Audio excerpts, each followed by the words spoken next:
Bonjour ou bonsoir à tous et à toutes, en fonction du moment selon lequel vous allez écouter ce partage, ce message. Que le Seigneur te bénisse, peu importe l'endroit où tu vas écouter, que tu te trouves en Afrique, en Europe, en Asie, en Océanie, en Antarctique, peu importe l'endroit, sois béni au nom de Jésus. Donc bonjour ou bonsoir, en fonction du moment selon lequel tu vas écouter ce partage. Je ne le dirai jamais assez, c'est le frère Emmanuel, le dernier parmi vous, le plus petit des serviteurs, le prisonnier du Christ. Mes frères et sœurs en Christ, par la grâce de notre Seigneur Jésus-Christ de Nazareth, nous allons partager aujourd'hui autour d'un thème intitulé Appeler à aller vers le monde. Je reprends le thème Appeler à aller vers le monde. Ici, quand on dit appeler à aller vers le monde, on s'adresse à qui? On s'adresse aux croyants, on s'adresse aux chrétiens, on s'adresse aux disciples, ceux-là qui ont accepté Jésus-Christ de Nazareth. Nous sommes appelés à aller vers le monde. Ici, il faut comprendre que le monde ici, ce n'est pas fondamentalement d'abord la configuration du globe terrestre, vous comprenez? Quand vous lisez la Bible, le Seigneur, la parole de Dieu fait une séparation entre le monde et les enfants de Dieu. Quand on dit le monde ici, c'est tout cela, toutes ces personnes-là qui ont un raisonnement contraire à la parole de Dieu. Toutes ces personnes-là qui ont un raisonnement qui ne cadre pas avec la parole de Dieu, qui vivent fondamentalement selon leur sens, fondamentalement selon leurs désirs, fondamentalement selon leurs passions, fondamentalement selon les désirs de ce siècle et les enjeux de ce siècle. Ici, donc, il ne s'agit pas de dire qu'il y a les bons, fondamentalement, il y a les mauvais. Mais il s'agit de dire que la parole de Dieu vient pour recueillir tout le monde. Vous comprenez un peu? Mais maintenant, est-ce que tout le monde sera sauvé? Non. C'est une réalité. Mais nous sommes appelés à aller vers des personnes pour essayer de sauver le maximum de personnes à travers l'évangile de vie. Vous comprenez un peu? La Bible pourra donc dire dans le livre de Matthieu 13 au verset 47 que la parole de Dieu est comme un filet jeté à la mer et ramassant les poissons de toute espèce. Le royaume des cieux, vous allez trouver ça en lisant le passage de Matthieu 13, verset 47, que le royaume des cieux est comme un filet jeté à la mer et ramassant les poissons de toute espèce. Donc, c'est un peu ça. Donc, nous sommes appelés, on dit de toute espèce, on ne dit pas seulement des croyants. Appelés à aller vers le monde également. Pourquoi? Parce qu'aujourd'hui, l'Église est de plus en plus renfermée. Quand on dit l'Église, c'est le corps du Christ. Ce sont des observations que toi-même tu peux voir. Nous nous contentons, et je suis le premier à me dénoncer ici et à me repentir, même publiquement, nous nous contentons la plupart du temps de rester entre nous. C'est-à-dire, on reste entre nous dans nos communautés, on reste entre nous, entre frères en Christ, on s'exhorte entre nous. Or, cette parole-là, ceux qui ont même prioritairement besoin de cette parole-là, ceux et celles, ce sont ceux qui sont dans le monde. On vient de dire cela que le monde, ceux qui ont une autre manière de penser, ceux qui ont un raisonnement contraire à la parole de Dieu qui est liée à la Bible, ceux qui ne pensent pas selon Christ. C'est ça qu'on appelle le monde ici. Et si ce n'est pas pour dire que ce sont des enfants mal aimés, mais parfois c'est ceux qui n'ont pas encore la vérité qui est Jésus. Toi qui vas donc m'écouter, tu es appelé à aller vers ces personnes, leur présenter la vérité. Moi-même, je suis appelé à aller vers ces personnes, leur présenter la vérité. Appelé à aller vers le monde également, c'est pour sortir des stéréotypes comme quoi un enfant de Dieu ne peut pas traîner avec tel, un enfant de Dieu ne peut pas traîner avec tel, un enfant de Dieu, j'ai même souvent entendu ça, un enfant de Dieu ne peut pas être dans les réseaux, ce sont les satanistes, il faut faire très attention. Aujourd'hui, tu peux te servir des réseaux. Aujourd'hui, tu peux te servir, tu peux te servir de beaucoup de choses. Dans ton entreprise, tu peux prêcher. Ce n'est pas seulement limité à ton église. Ce n'est pas seulement limité à ta communauté. Ce n'est pas seulement limité à ton groupe WhatsApp. Tu es appelé à sortir. Tu es appelé à aller vers ceux-là qui ne connaissent pas Jésus, leur présenter Jésus. Donc, c'est un peu ça le thème. Appelé à aller vers le monde avec E accent aigu S. Nous sommes appelés à aller vers ceux-là qui ne connaissent pas Jésus, leur présenter Jésus. Mais maintenant, alors, il faut bien comprendre la nuance parce que le message doit être équilibré. Ça ne veut pas dire que nous devons nous accoquiner avec le monde. Waouh, le mot peut être fort. Accoquiner veut dire nous assimiler au monde, c'est-à-dire nous ranger avec le monde. Non. Je ne suis pas en train de te dire que tu vas commencer à fréquenter les boîtes de nuit parce que tu as appelé à aller vers le monde. Tu vas commencer à fréquenter, je ne sais pas quel milieu là, mondain. Non, c'est pas ça. La Bible est claire en lisant le passage de 2 Corinthiens 6, verset 14 au verset 16. On dit quelle part a le fidèle avec l'infidèle? Quel rapport y a-t-il entre les justes et les injustes? Dans d'autres passages, on dit carrément sortez du milieu d'eux. Non. Dieu fait clairement une différenciation entre ses enfants et ceux qui ne le sont pas. Mais maintenant, c'est un peu comme peut-être tu découvres une grande richesse. Tu découvres l'or. Et autour de toi, tu vois des personnes qui souffrent. Il faut être méchant pour garder l'or pour toi. es appelé à aller vers ces gens-là, leur présenter que mes frères. Voilà une solution pour vous, c'est un peu ça. Donc, quand tu reçois Christ, nous sommes sauvés également pour sauver. On ne garde pas Christ pour soi. Et les gens vers qui nous devons aller prioritairement, c'est ces personnes-là qui ne l'ont pas. Vous comprenez un peu? Ces personnes qui n'ont pas Christ, nous sommes donc appelés à aller évangéliser. Tu comprends un peu? Tu es appelé à aller parfois vers ces personnes-là qui ne connaissent pas le Seigneur. Tu es appelé à aller parfois dans ces villes-là, dans ces endroits-là où on ne connaît pas le Seigneur, parler du Seigneur. Et je bénis le Seigneur pour les missionnaires, pour les apôtres, ceux qui font ces périples-là, ces voyages pour aller présenter Jésus dans des zones reculées. Je prie pour les chrétiens persécutés à travers le monde qui font un travail exceptionnel. Il faut beaucoup prier pour eux. Donc, tu es appelé à aller vers le monde. Et aujourd'hui, on a la technologie, on a les réseaux, on a YouTube, on peut également aller vers le monde de cette manière, présenter ce que nous avons. Donc, ne te limite plus seulement, toi, enfant de Dieu qui va écouter à ta seule communauté. C'est bien d'être en famille. La Bible dit dans le livre, quand il dit en famille, c'est-à-dire la famille spirituelle, on va retrouver cela dans le passage de Psaume 133, verset 1 au verset 3. Il est bon, agréable pour les frères de demeurer ensemble. C'est là où l'Éternel envoie la vie, la bénédiction pour l'éternité. Ça, c'est une réalité. Quand vous êtes entre vous, les frères, et c'est ici la puissance de la vie en communauté en Christ, de la nécessité d'appartenir à une communauté, d'appartenir à un culte, d'appartenir à une bergerie, la nécessité d'être membre d'une église, entre guillemets, parce que l'église, c'est le corps du Christ. C'est la nécessité de vivre en groupe. Tu ne peux pas également être dans la foi seul, ça c'est clair. Parce que quand les frères et les sœurs se mettent ensemble, l'Éternel envoie la bénédiction, la vie pour l'éternité. Il y a une bénédiction quand les frères se retrouvent. Ça, c'est clair. Vous allez voir cela avec l'épisode de la lapidation de l'apôtre Paul. Paul avait été lapidé, mais il y a un mystère. On dit que quand les apôtres l'ont entouré, Paul s'éleva. Pourquoi est-ce que Paul, on l'a lapidé, lui-même ne s'est pas levé? Mais quand les apôtres sont venus, les apôtres l'ont entouré, il s'est levé. Donc il y a une force quand les frères en Christ se rassemblent. Maintenant, alors ça ne doit pas seulement demeurer entre les frères en Christ. Nous sommes également appelés à aller apporter aux autres ce que nous avons. Donc, j'aimerais que tu comprennes cela modestement à travers le serviteur inutile que je suis. Je ne suis qu'un instrument. Que en tant qu'enfant de Dieu, tu es appelé à aller vers le monde. Et nous sommes à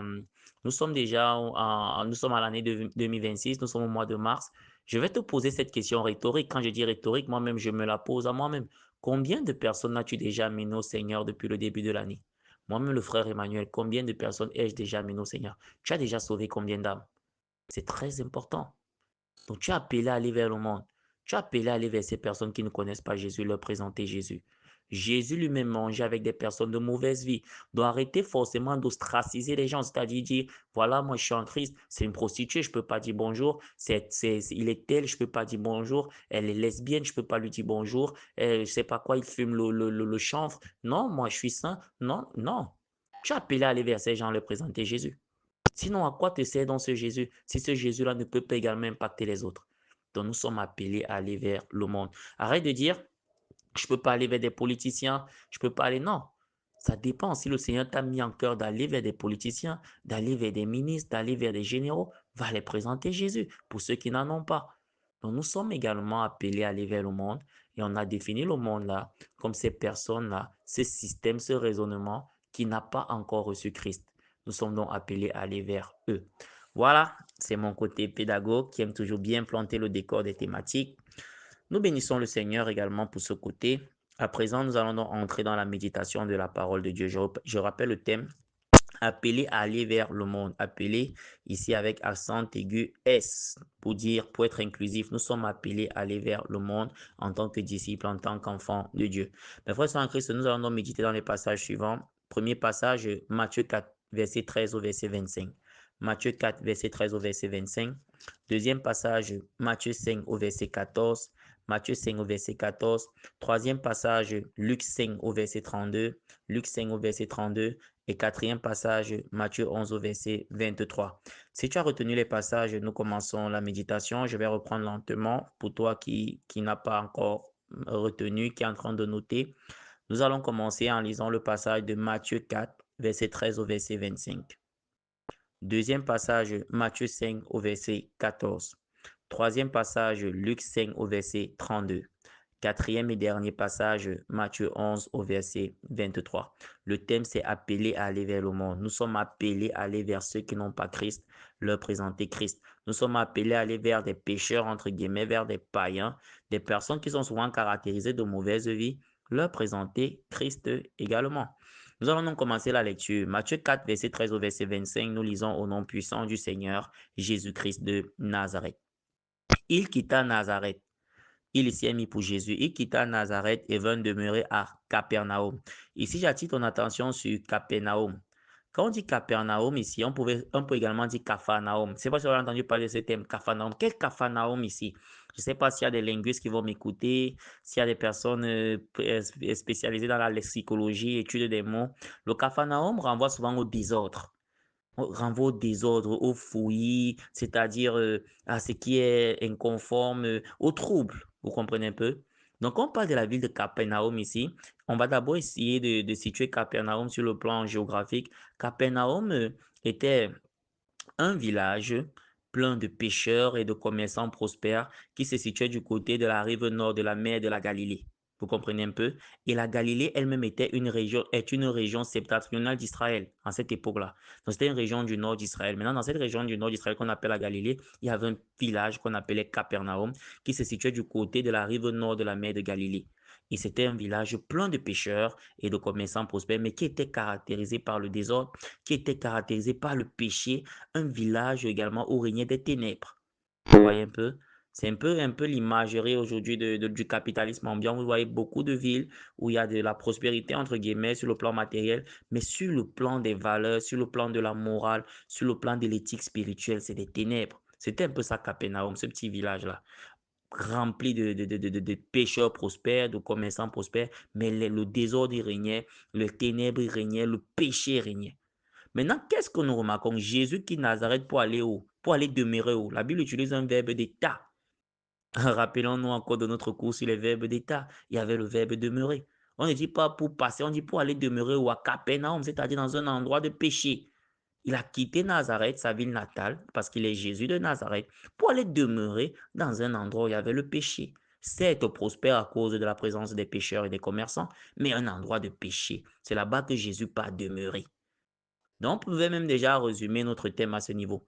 Appeler à aller vers le monde. Donc, nous sommes appelés à aller vers ces personnes de mauvaise vie-là, entre guillemets. Quand on dit personnes de mauvaise vie ici, ce n'est pas pour dire que, ce n'est pas pour pointer du doigt, de juger pour afin que vous ne soyez point jugés. Ça, c'est clair.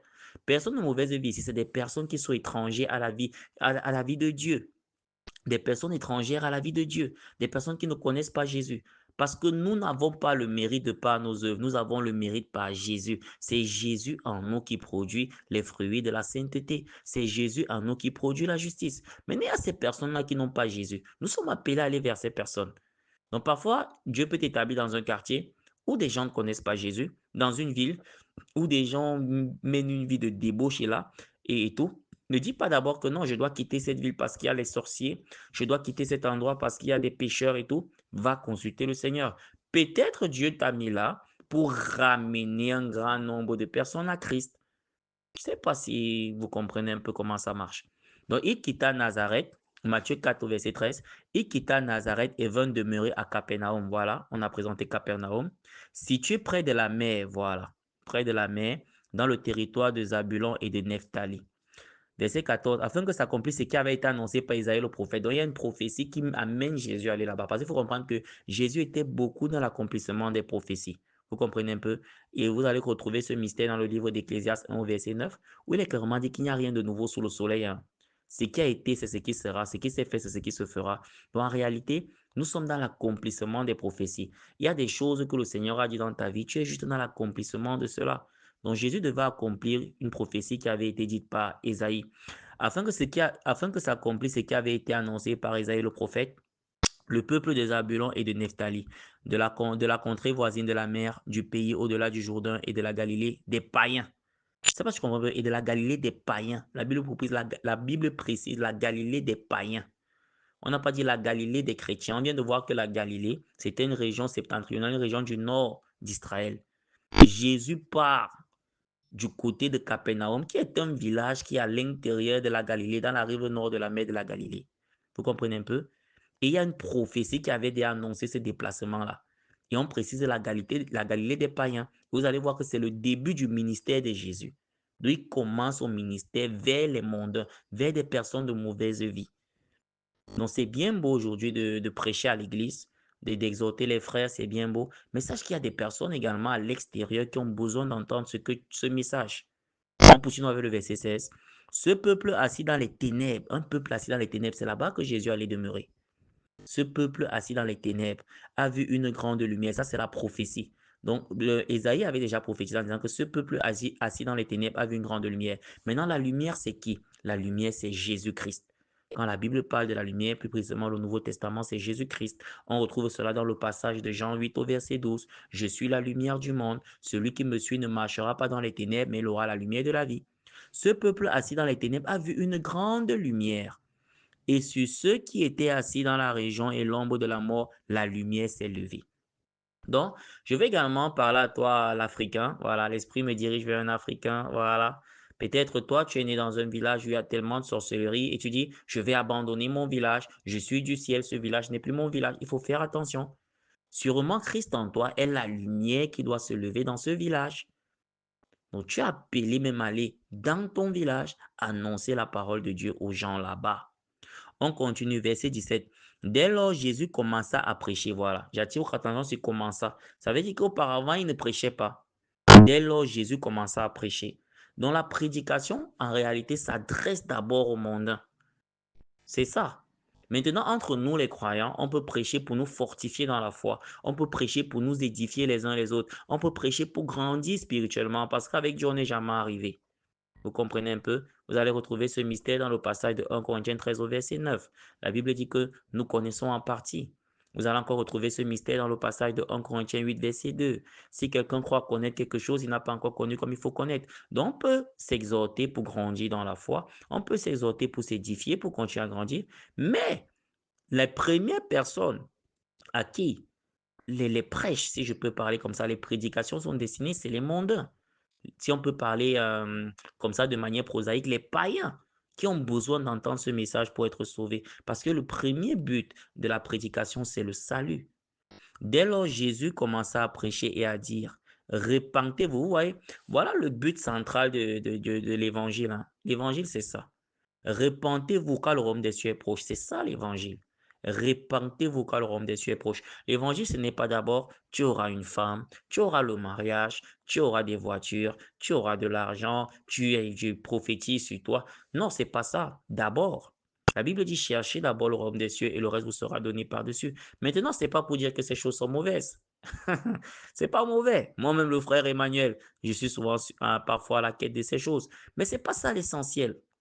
L'essentiel, l'essentiel, c'est que tu te répandes, c'est-à-dire abandonne le péché. Pourquoi le royaume des cieux est proche? Le jugement arrive. Répentez-vous car le royaume des cieux est proche. Et ce message va d'abord vers qui? Vers les mondes. Ils ont besoin de repentance. Ceux qui n'ont pas encore accepté Jésus. Celui qui n'a pas encore accepté Jésus, il a besoin de changer de vie. Tu m'écoutes, tu es dans une famille, tu es le seul croyant. Commence à partager ce message. Va appeler à aller vers le monde. Va vers tes frères, va vers tes soeurs, dis, répentez-vous, car le royaume des cieux est proche. Pourquoi? Parce que il y a ce jugement-là qui risque de nous suivre. Même pas qui risque, c'est établi qui nous suivra. Parce qu'on dira, quand le Seigneur te dira, mais je t'avais mis dans cette famille. Comment se fait-il que ta sœur se retrouve au séjour des morts dans les flammes? Mais je t'avais mis dans ce pays, je t'avais mis dans ce quartier. Tu n'as jamais ouvert la bouche pour moi. Je t'avais mis dans cette société où des gens pratiquaient des choses occultes. Tu n'as jamais rien fait. Et tu rendras compte, frère. Pourquoi? Parce que le salut, c'est une grâce qui se doit d'être partagée. Le frère Emmanuel, je suis le dernier parmi vous, le plus petit des serviteurs. Mais j'ai ce fardeau-là de partager. Je n'ai rien fait pour recevoir ça.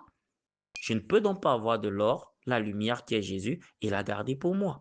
Donc nous sommes appelés à aller vers le monde. Donc c'est ça qui s'est passé. Jésus allait à Capernaum, Capharnaüm, cette ville du désordre, assis sur les ténèbres, où une grande lumière qui était lui-même devait paraître. Il a commencé à dire, verset 17, dès lors Jésus commença à prêcher et à dire, répentez-vous, car le royaume des cieux est proche. Commence à dire autour de toi, répentez-vous, car le royaume des cieux est proche. Tu passes du temps avec des collègues, avec des amis, vous parlez de tout et de rien. Tu es enfant de Dieu, tu gardes ça sur toi.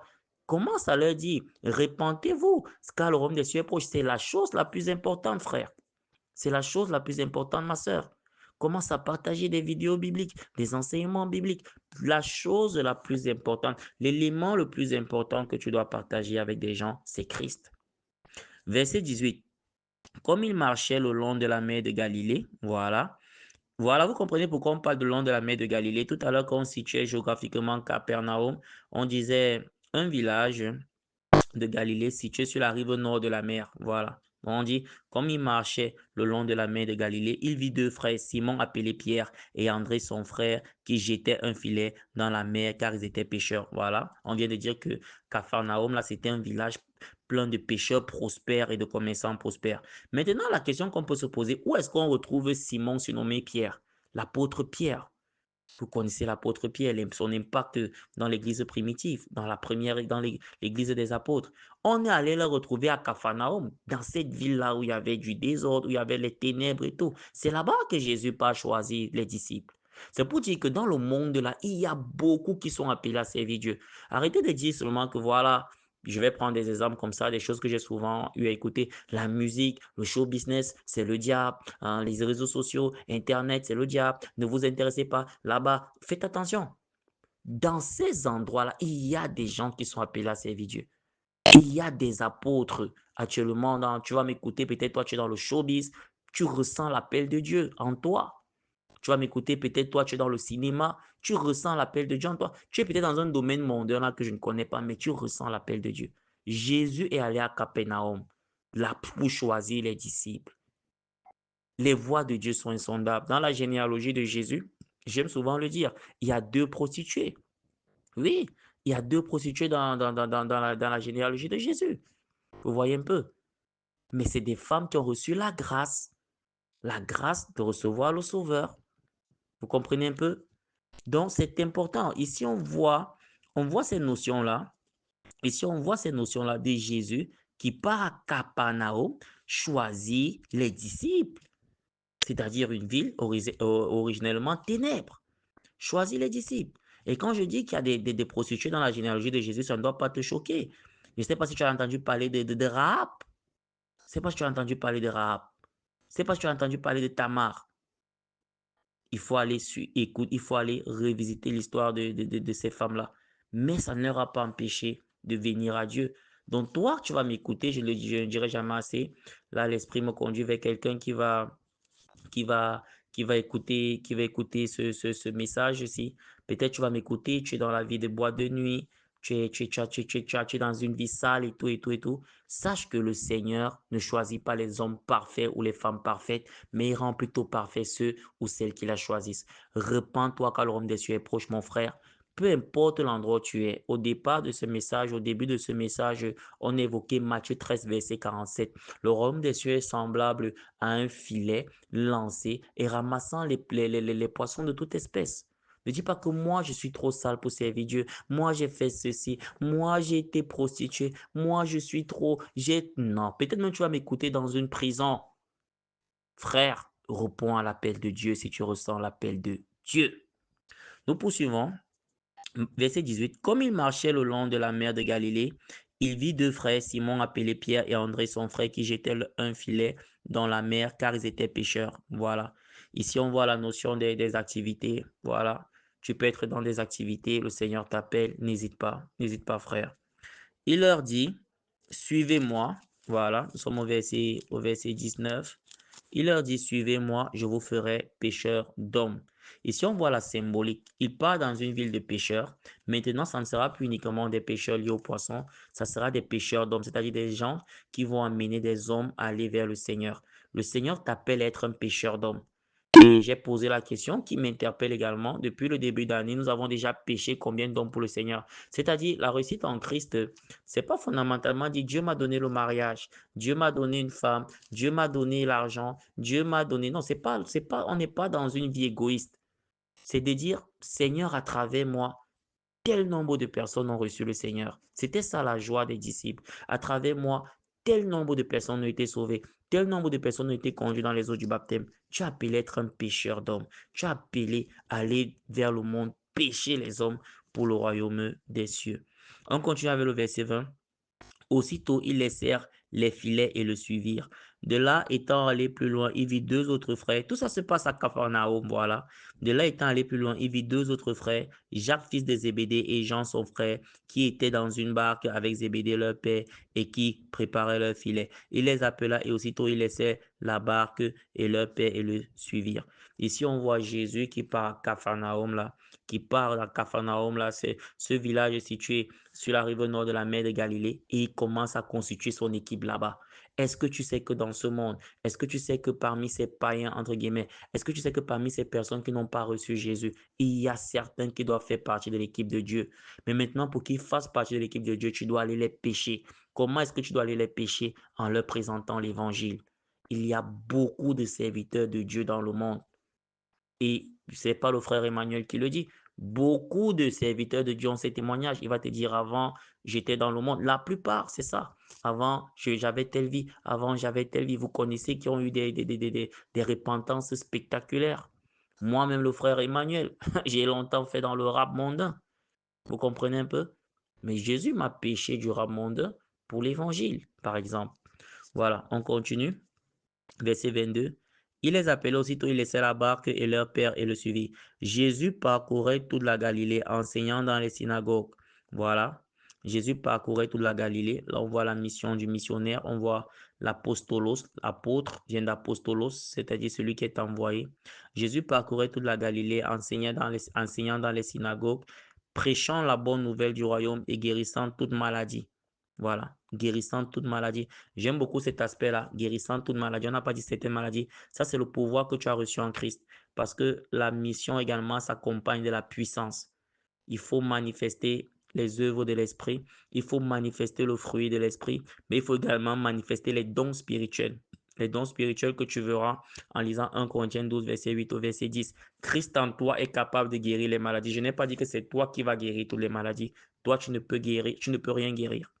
Mais Christ en toi peut guérir les maladies.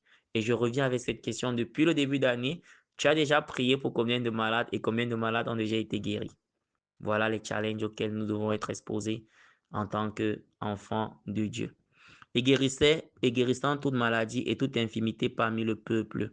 Sa renommée se répandit dans toute la Syrie et on lui amenait tous ceux qui souffraient de maladies et de douleurs de divers genres. Ici, on voit l'aspect appelé à aller vers le monde, c'est également être une solution pour le monde.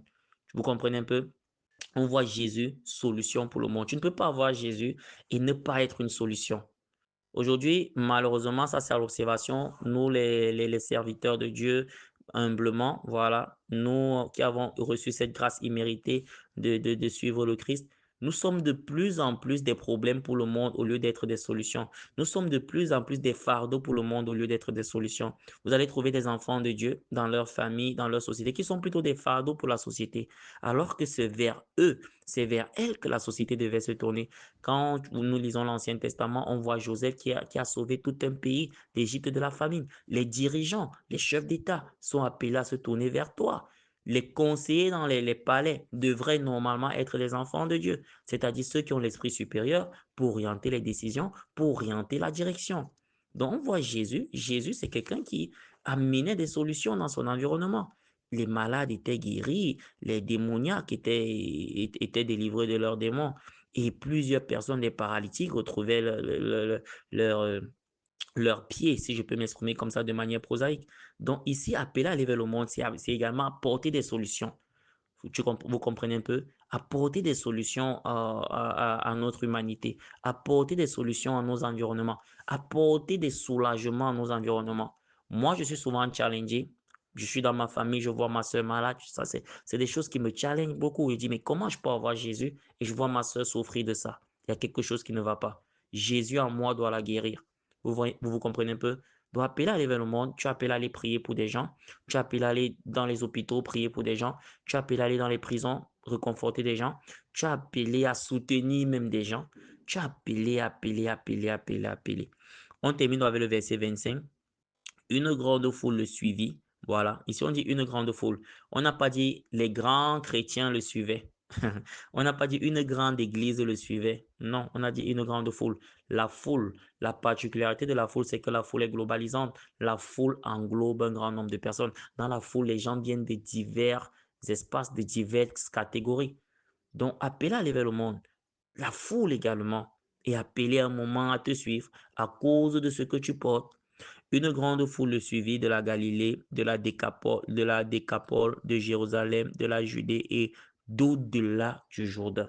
Donc nous sommes appelés, c'est une mission grande. Tu as reçu Jésus pour que des milliers soient sauvés également. Tu n'as pas reçu Jésus uniquement pour toi.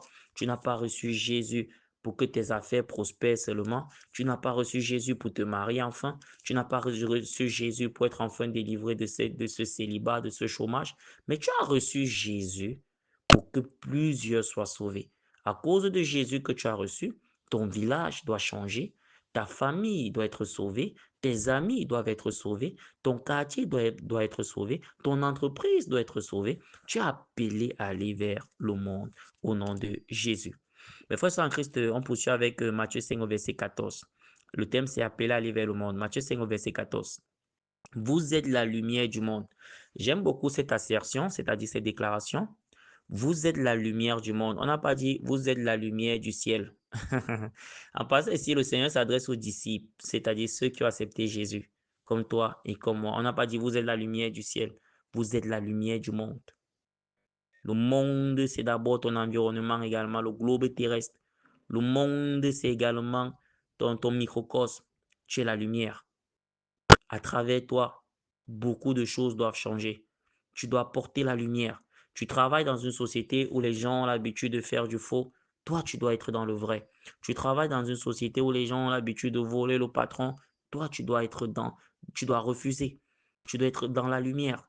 Tu es la lumière.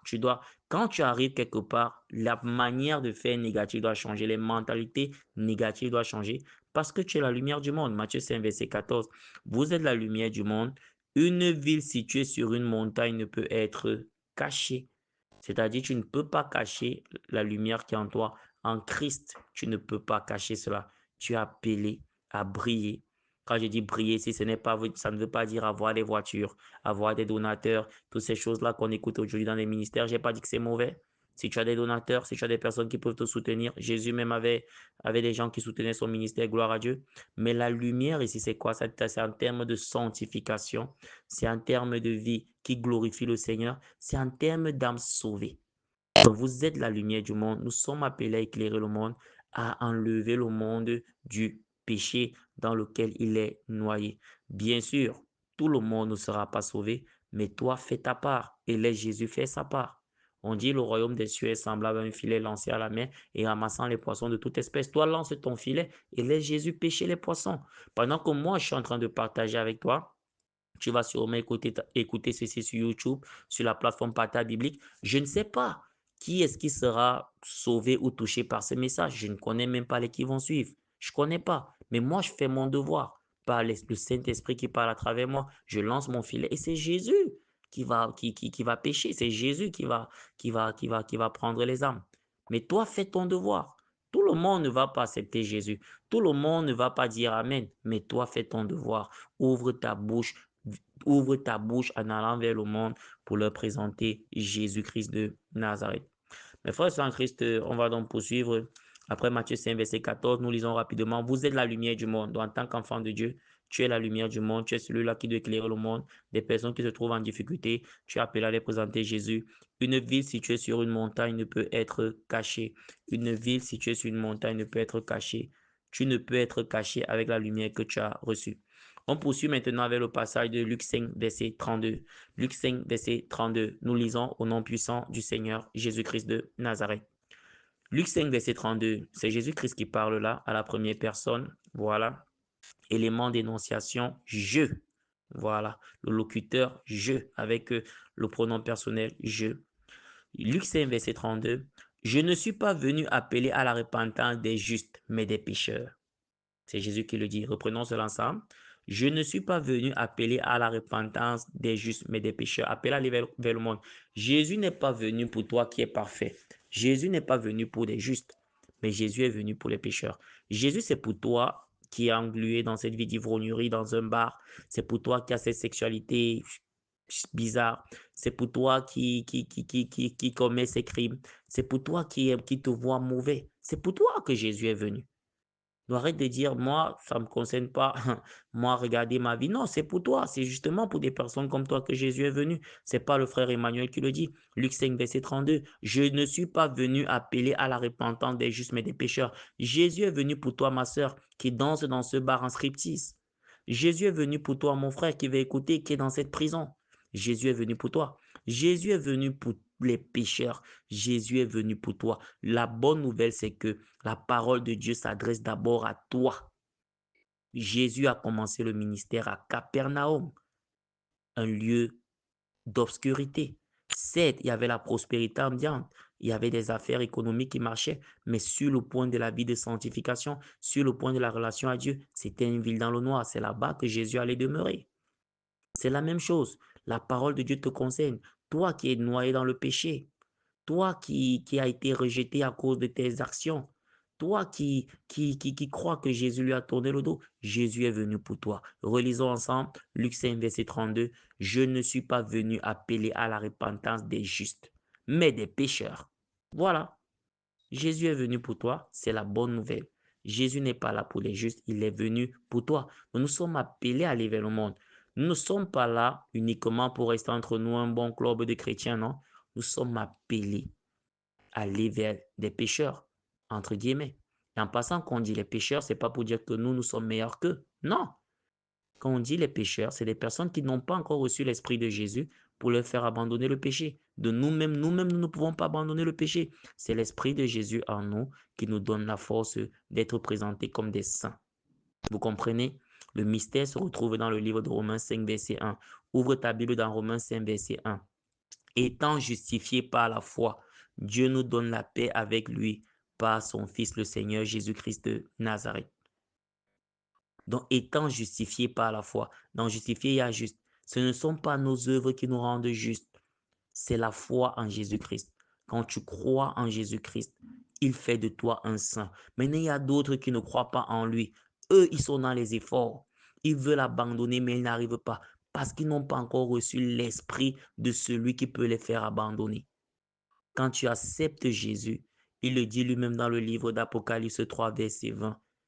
Je me tiens à la porte, je frappe. Celui qui ouvre, j'entrerai, je m'asserai avec lui, je souperai avec lui. J'essaie un peu de paraphraser. Et lui avec moi. Donc quand tu ouvres ton cœur, accepter Jésus, c'est donner ton cœur à Jésus. Il entre dans ta vie.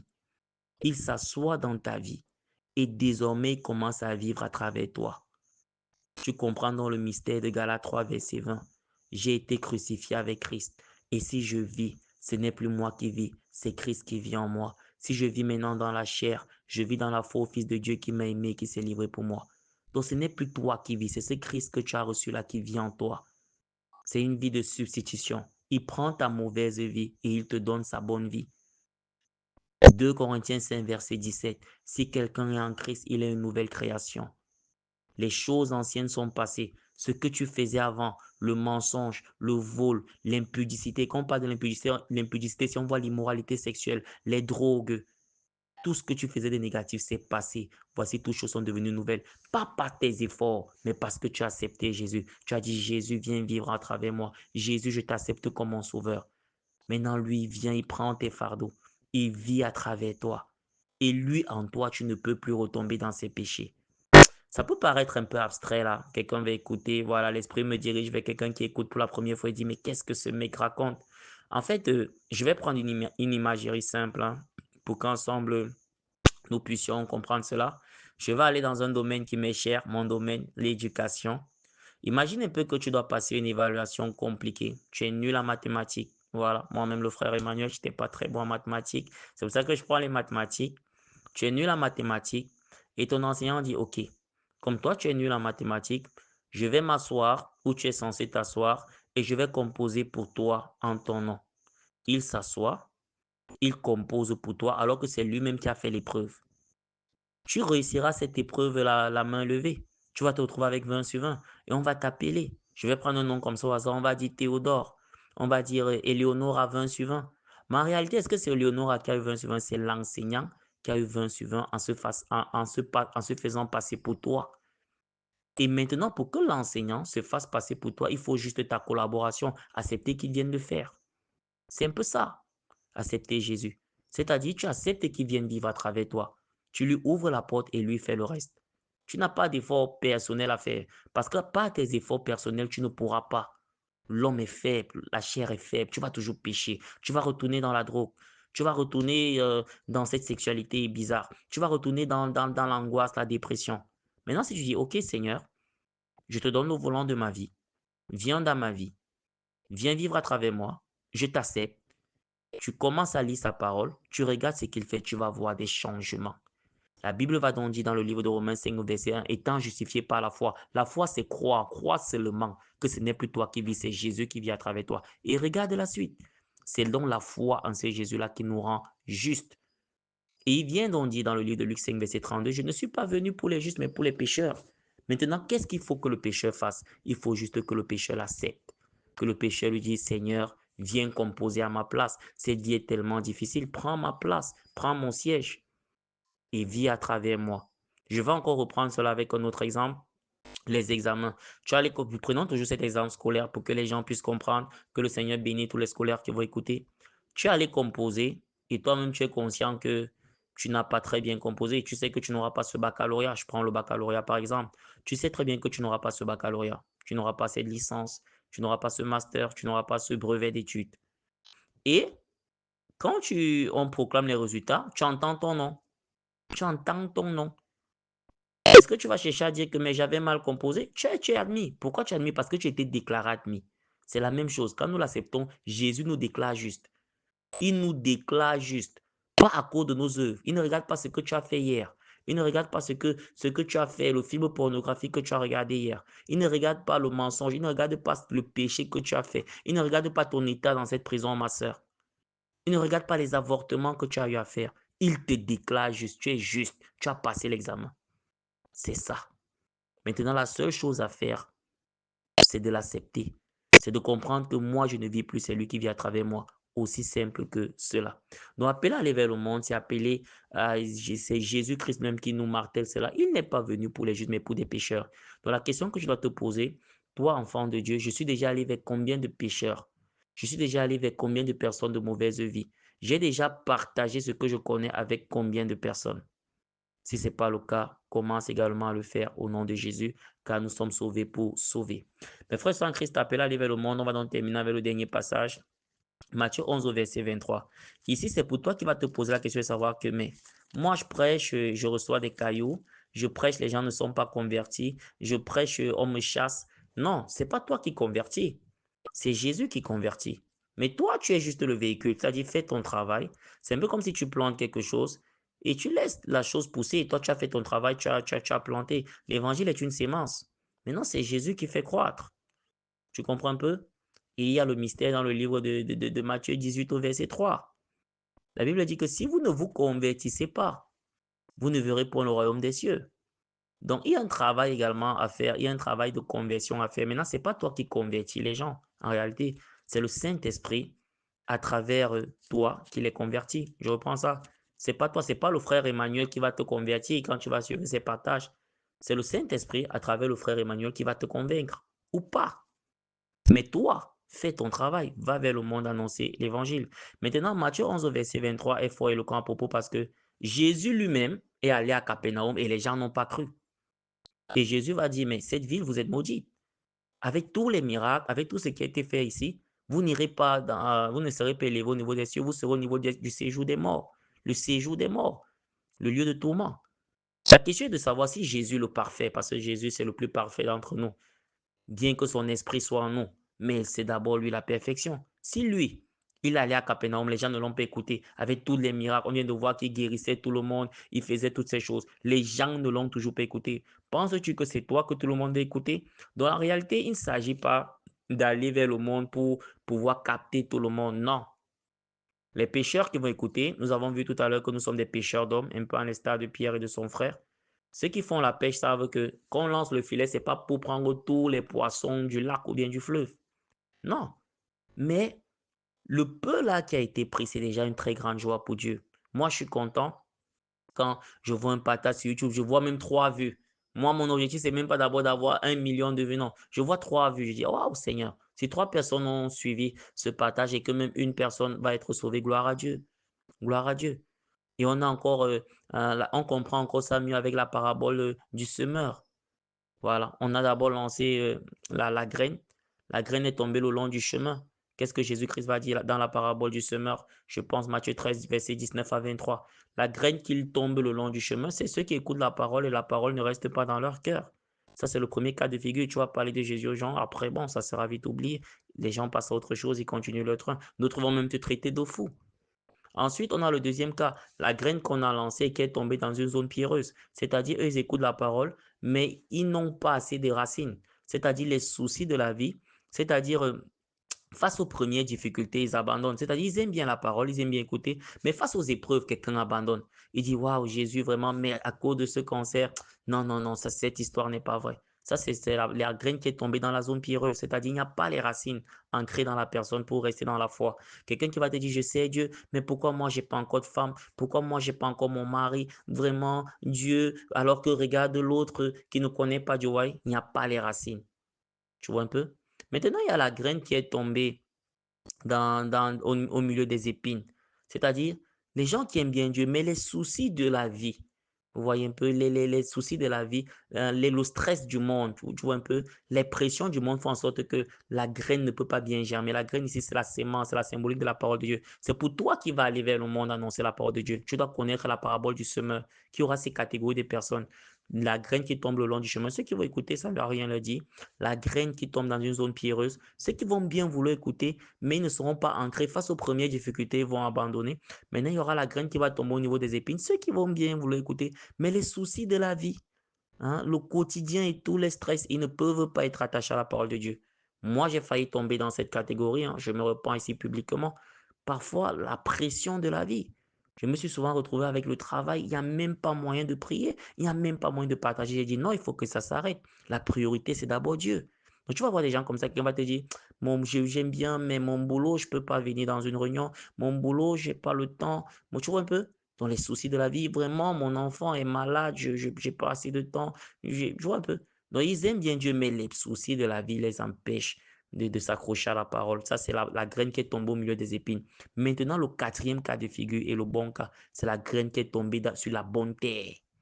Il faut aller lire cette parabole du semeur, Matthieu 13, verset 19 au verset 23. La graine qui est tombée sur la bonne terre.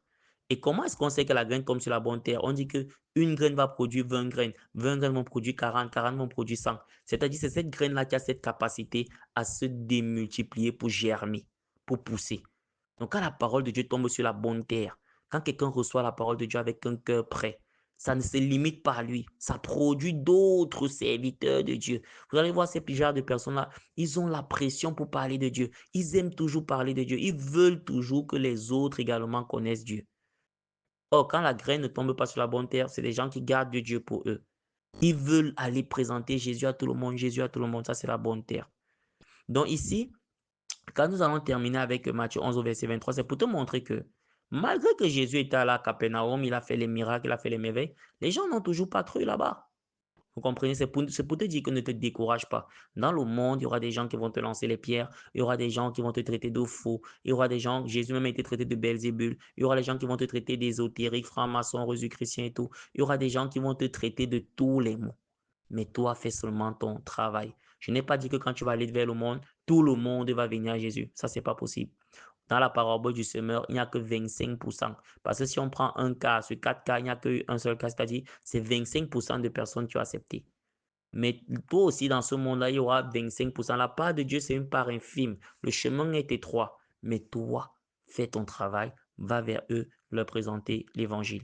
Nous poursuivons, donc nous terminons avec Matthieu 11 au verset 23 pour te montrer que même Jésus a été buté à l'échec dans le cadre de l'évangélisation. C'est-à-dire, ne te dis pas que moi, depuis que j'évangélise, vraiment, personne ne veut écouter tout. Continue, continue, continue, continue, continue.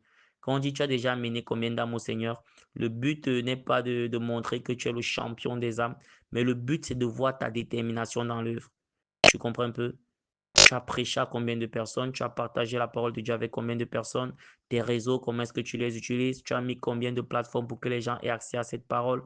Toi-même, comment tu investis de ton temps, de tes moyens pour que cette parole soit partagée? Autant d'exemples. Aujourd'hui, on a des moyens ultra modernes pour faire connaître la parole de Dieu et nous devons également les utiliser. Matthieu 11, verset 23. Et toi, Capernaum, seras-tu élevé jusqu'au ciel? Voilà.